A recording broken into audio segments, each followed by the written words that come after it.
সবাইকে আজকে কিন্তু করবো খাসির মাংস সানডে স্পেশাল। দেখো কি কি দিয়ে ম্যারিনেট করছি। প্রথমে দিয়ে দিচ্ছি দই,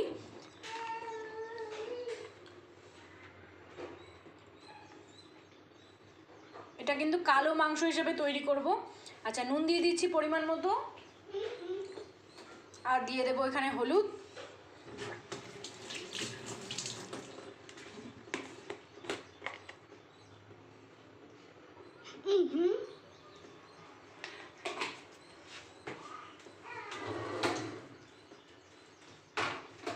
জায়ফল, জয়িত্রী আর এলাচ গুঁড়ো করে রেখেছিলাম সেটা অ্যাড করে দিচ্ছি।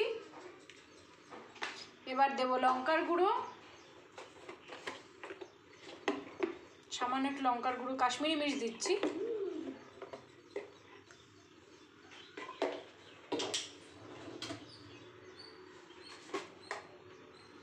এবার দিচ্ছি সামান্য লঙ্কার গুঁড়ো একটু ঝাল হওয়ার জন্য।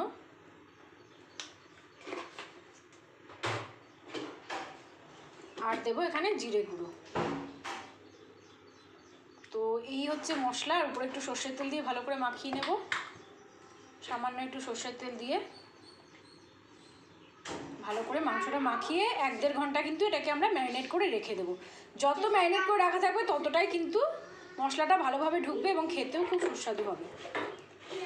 দেখো এবার ম্যারিনেট করে নিচ্ছি, খুব ভালোভাবে হাত দিয়ে ম্যারিনেট করছি সুন্দর করে। এবার ম্যারিনেট করে আমরা রেখে দিচ্ছি। চলো নেক্সট প্রসেস তোমাদের সাথে শেয়ার করব।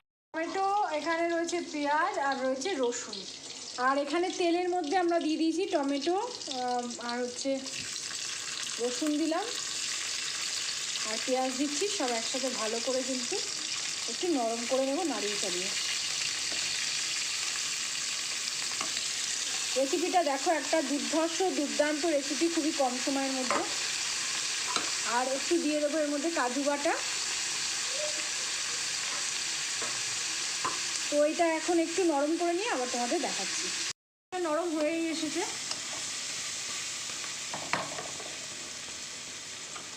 এবার দিয়ে দিচ্ছি কাজুগুলোকে ভেঙে নিয়েছি।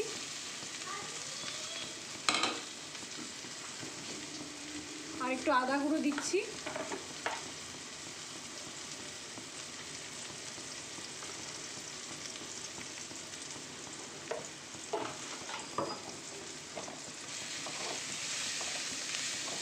এবার নাড়িয়ে চালিয়ে নেবো ভালো করে।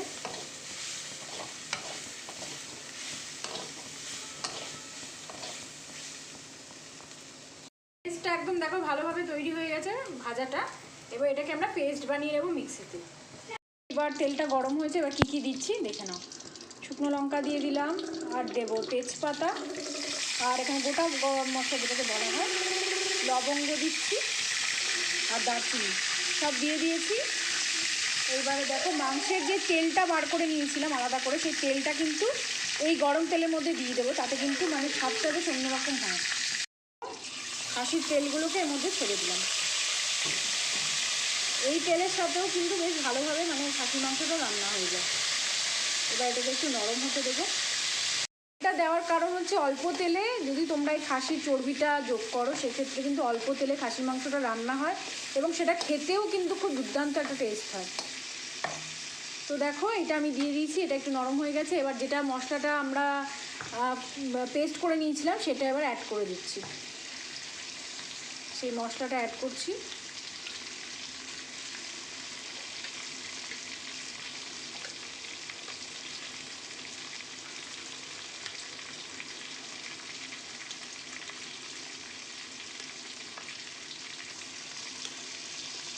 এবার ভালো করে এই মশলাটাকে কিন্তু চর্বিটার সাথে কষিয়ে নেব। কিন্তু চর্বির সাথে ভালো করে কিন্তু কষিয়ে নিচ্ছি। যত কষাবে তত কিন্তু স্বাদ বাড়বে।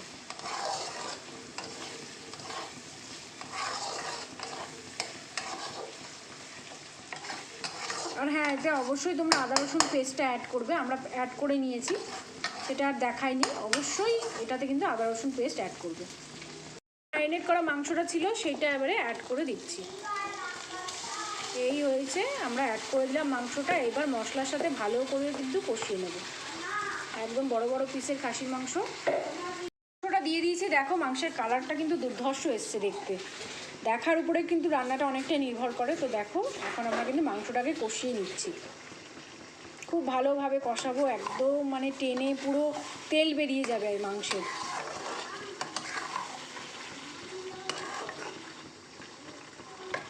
কিন্তু পুরো কষে গেছে, দেখছো তেল বেরিয়ে গেছে। এবার কিন্তু অ্যাড করছি, এবার একটু চা পাতাটা অ্যাড করছি, কালো মাংস করার জন্য চা পাতা অ্যাড করে দিলাম। দেখো এবার এটাকে কষিয়ে নিয়ে আমরা হকিংসে দিয়ে দেবো সিটি পড়ার জন্য। কিছুটা কালচে ভাব এসছে, আমাদের কিন্তু মাংসটা রেডি হয়ে গেছে। এবার এটাকে হকিংসে দিয়ে দেবো সিটি পড়ার জন্য। তো পুরোপুরি আমাদের মাংসটা কিন্তু রেডি হয়ে যাবে। কালারটা জাস্ট দেখো, খুব সুন্দর একটা কালার কিন্তু এসছে। এবার হকিংসে দিয়ে দেবো, মোটামুটি 5 থেকে 6টা সিটি দেবো, তাহলে কিন্তু আমাদের খাসির মাংস আজ রেডি হয়ে যাবে। চলো আবার তোমাদের রেডি হওয়ার পর দেখাবো। তো খুব সুন্দর কালো মাংস রেডি হয়ে গেছে। তো আজকের মতো এখানেই আমি রেসিপিটা শেষ করছি, আবার আরেকদিন হাজির হয়ে যাবো নতুন রেসিপি নিয়ে। তখন সবাইকে টাটা, চলো ভালো থেকো।